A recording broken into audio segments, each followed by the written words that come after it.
En 1947, des troupes françaises débarquent dans l'île, colonisée par Gallieni en 1896. Une garnison française a été attaquée par des indépendantistes et des colons français massacrés par une jacquerie de paysans armés de coupe-coupe. 150 à 500 victimes françaises entraîneront des représailles massives. 10 000 à 100 000 malgaches, selon les sources, seront exécutés, civils compris, comme on le voit sur ces rares photos. Seule une minorité d'intellectuels, comme Camus, comprendront ce que cache l'expression « les événements de Madagascar ». Pour les Malgaches, l'heure est venue d'exiger l'indépendance. La répression est immédiate et sauvage. Les colons, qui virent plusieurs des leurs massacrés, organisent de véritables chasses à l'homme. L'état de siège est institué sur la côte est. L'armée voit bientôt ses effectifs triplés. Très vite, les colons regroupés en milices se mettent au service des militaires. On bombarde, on torture, on brûle les villages. Une guerre coloniale classique vient de commencer.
M. Chevanton, chef de district d'Ambatrajak, par mesure de sécurité, avait fait arrêter dans la région du lac Alol les meneurs du MDRM, Mouvement démocratique de la rénovation malgache, ainsi que tous les intellectuels, comme les médecins, les instituteurs. Leurs maisons étaient incendiées ou détruites à la dynamite. Les Européens d'Ambatrajak, craignant un soulèvement de la région, exigèrent de M. Chevanton de les expédier sur Mooramang.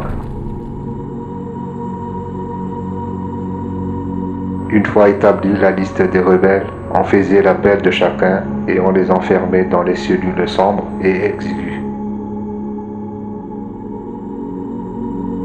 Les prisonniers prenaient leur dernier repas, qui se composait seulement de manioc sec, l'unique nourriture qu'on leur donnait quotidiennement. À 3 heures du matin, c'était à nouveau l'appel. On les assemblait au milieu de la place du marché. Des tirailleurs sénégalais les encadraient. Un peu plus loin, des camions attendaient.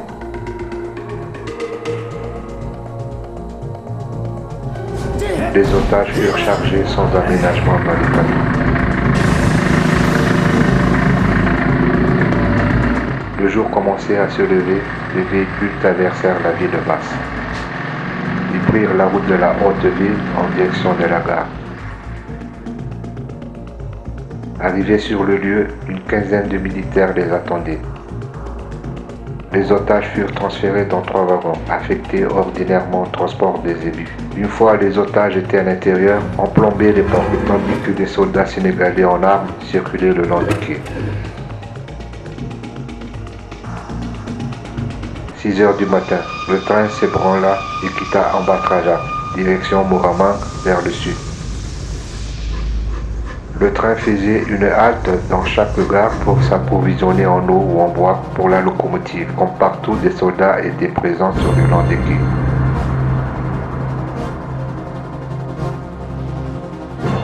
À Marouet, l'arrêt était plus prolongé. On avait déplombé et ouvert les portes des 3 wagons. Devant les prisonniers, sur le quai, des militaires qui n'étaient ni malgaches ni sénégalais se mirent à lapider les otages.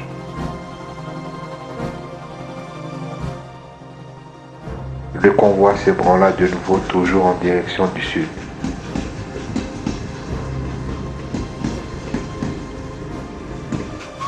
À 3 heures de l'après-midi, le train entra en gare de Mouraman. Il fut garé sur une voie près d'un poste militaire assurant la sécurité du matériel et des cheminots restés fidèles. Plusieurs soldats étaient présents, sous l'autorité du commandant Joubert. 2 heures passées, la nuit était venue. Les prisonniers étaient toujours enfermés dans les wagons. À l'extérieur, les soldats ont allumé un feu, tout était calme. Vers 22 heures, une sirène se faisait entendre au loin. À minuit, elle hurlait tout proche, puis soudain, des bruits de pas précipités se firent entendre accompagnés par des éclats de voix. Les otages étaient plongés dans la plus grande perplexité. Peu après, des coups de feu crépitèrent contre les parois des wagons. Les rafales des mitrailleurs se succédaient et s'intensifiaient de plus en plus, accompagnés de 4 ou 5 coups de canon. Les otages faisaient l'objet d'une attaque. Des cris déchirants sortaient des wagons. Cette intervention odieuse avait duré au moins 1 heure. 7 heures du matin, le chef de district autonome, M. le Chevanton, ordonna de libérer les portes des wagons. Ouvrez les portes, dépêchez-vous. Dans le wagon numéro 1, un spectacle de désolation se présenta devant lui. Les otages s'étaient agenouillés pour le saluer soumis. Dans notre voiture, il y a 3 morts, monsieur le chef de district. C'est la Météga, sortez pour rejoindre le camion qui va vous embarquer. Des chiens s'attroupaient sur les wagons autour des flaques de sang. Mis de côté, les blessés sont dirigés sur l'hôpital. Les valides étaient conduits à la prison de Mouraman.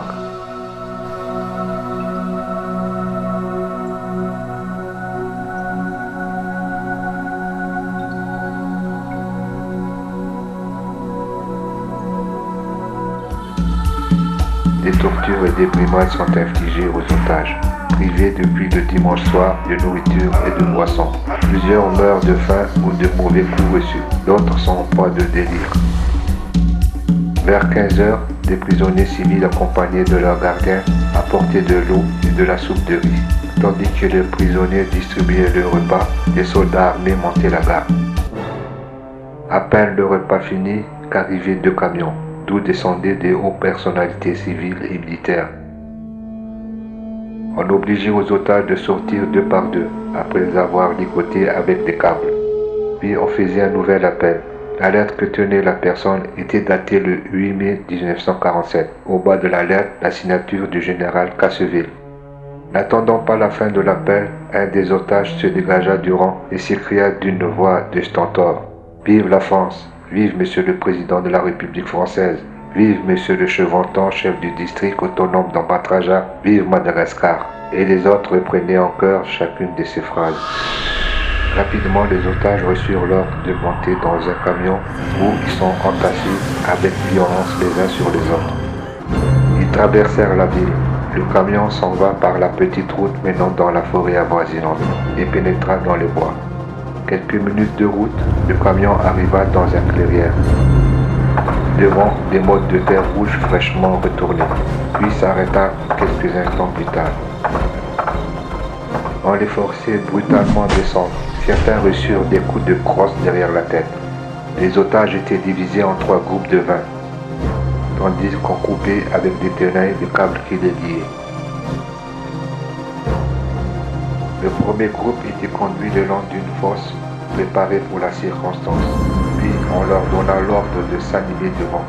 Le trou avait peut-être 4 mètres de fond, 6 mètres de long et 3 de large. Les condamnés levaient les bras. Les soldats tenant chacun un mousqueton formèrent de petits groupes qui pouvaient passer pour de pelotons d'exécution. Ils s'agenouillèrent prêts à faire feu. Le canon pointait sur le cœur de leur victime. L'ordre fut donné. En clin d'œil, les otages étaient au sol, certains tombaient directement dans le trou. Armé d'un pistolet, un officier s'approcha des corps et leur donna le coup de grâce. Ensuite, des soldats venaient répandre de la chaux vive sur les cadavres. Même scénario pour le 2e et le 3e groupe.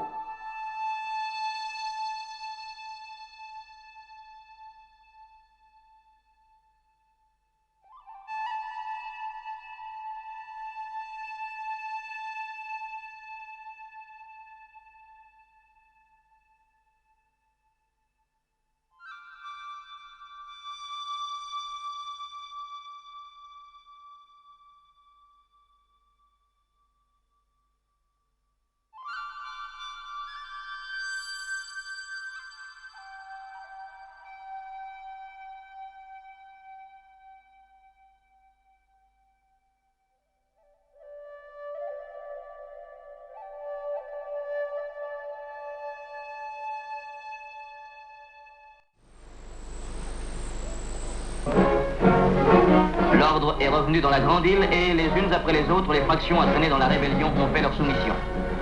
Dans la région de Tamatave, les chefs d'un groupe dissident viennent solliciter du représentant de la France le pardon et l'oubli. En présence de la population du village, attentive et silencieuse, la soumission est acceptée. Mais la coutume malgache exige qu'elle soit scellée par le serment du sang. Marqués au front du sang expiatoire, ces égarés d'hier reprendront place dans cette communauté de l'Union française qui ne peut vivre et prospérer que dans le calme et la paix.